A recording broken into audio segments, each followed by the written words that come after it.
hukum karma itu benar adanya. Kama bahasa Pali atau karma bahasa Sanskerta itu artinya perbuatan. Karma adalah suatu perbuatan yang dapat membuahkan hasil, di mana perbuatan baik akan menghasilkan kebahagiaan dan sebaliknya perbuatan jahat akan menghasilkan penderitaan atau kesedihan bagi pembuatnya. Hal ini disebut sebagai hukum karma atau hukum sebab akibat. Perbuatan baik atau kusala kama berasal dari kusala mula, yaitu 3 akar kebaikan, yaitu aloba, tidak tamak, adosa, tidak membenci, dan amoha, tidak bodoh. Perbuatan jahat atau akusala kama berasal dari akusala mula, yaitu 3 akar kejahatan, yaitu loba, ketamakan, dosa, kebencian, dan moha, kebodohan. Buat para praktisi Dhamma, keberadaan dan kebenaran bekerjanya hukum karma itu tidak disangsikan lagi.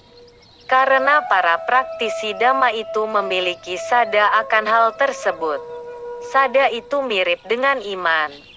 Tetapi iman yang berdasarkan pada verifikasi dan penyelidikan. Tentang sada ini bisa ditonton di video yang lain di channel ini. Contoh sederhana dari hukum sebab akibat yang kasat mata misalnya adalah kalau kita menanak nasi, maka hasilnya adalah sebakul nasi yang siap untuk dikonsumsi. Pengertian dari hukum sebab akibat itu bisa dipakai dalam hal fisik maupun non-fisik. Sedangkan hukum karma adalah hukum sebab akibat yang proses bekerjanya tidak kasat mata. Perbuatan baik akan menghasilkan kebahagiaan dan sebaliknya perbuatan jahat akan menghasilkan penderitaan. Itu adalah hukum sebab akibat yang bisa diterima oleh akal sehat dan logika kita. Hukum karma itu bersifat mengikuti setiap karma, mengikuti setiap perbuatan. Hukum karma adalah hukum yang adil, tidak memihak, pasti dan harmonis. Tidak bisa dinegosiasi. Cara negosiasinya tak lain dan tak bukan adalah dengan membuat sebab-sebab sedemikian rupa demi hasil atau akibat yang sesuai dengan yang kita harapkan. Suatu kebenaran itu sudah pasti logis dan lolos dari semua uji penalaran dan lulus hipotesis. Hukum karma itu logis, dapat diterima oleh nalar dan akal sehat.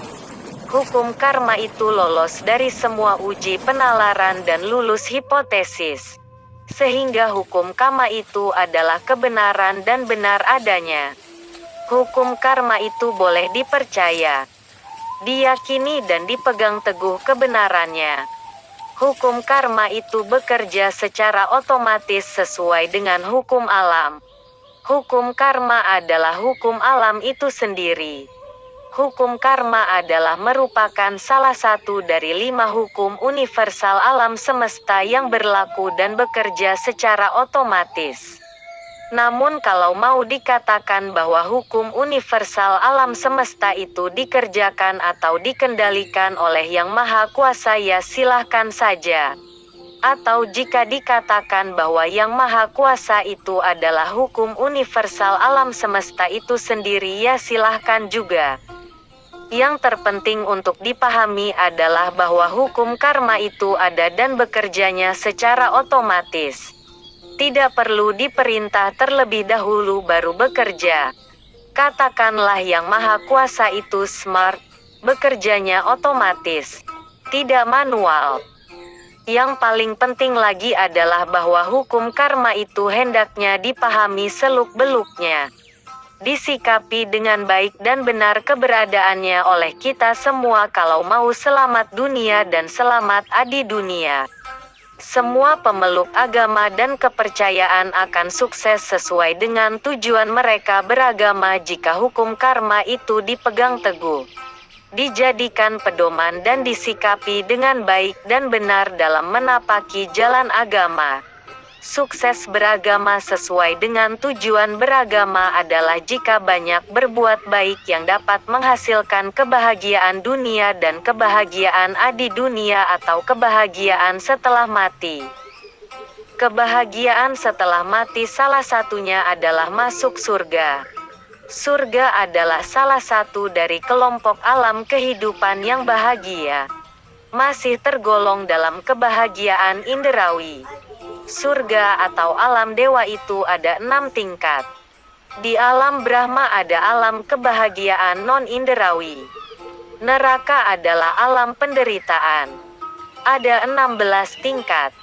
Neraka, alam hantu atau alam peta, alam asyura dan alam binatang tergolong dalam alam penderitaan.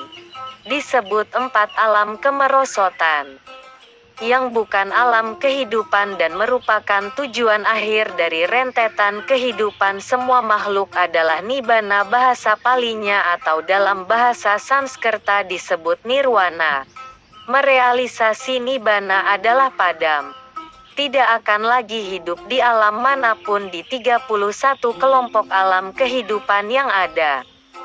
Banyaknya alam kehidupan itu untuk mengakomodasi akibat beragamnya perilaku di kehidupan sebelumnya. Nibbana itu merupakan kebahagiaan yang sejati dan kekal. Lebih lanjut ada tambahan sedikit, tidak selengkapnya, tentang hukum karma, yaitu sebagai berikut. Semua perbuatan yang dilakukan atau disertai dengan cetana atau disertai dengan kehendak berbuat, itu merupakan karma. Kehendak itu dapat berarti keinginan, kemauan, kesengajaan atau adanya rencana berbuat. Perbuatan yang tidak mengandung unsur kehendak dengan sendirinya tidak tergolong karma yang dapat menimbulkan akibat atau hasil perbuatan. Contohnya adalah 1. Perbuatan yang netral murni.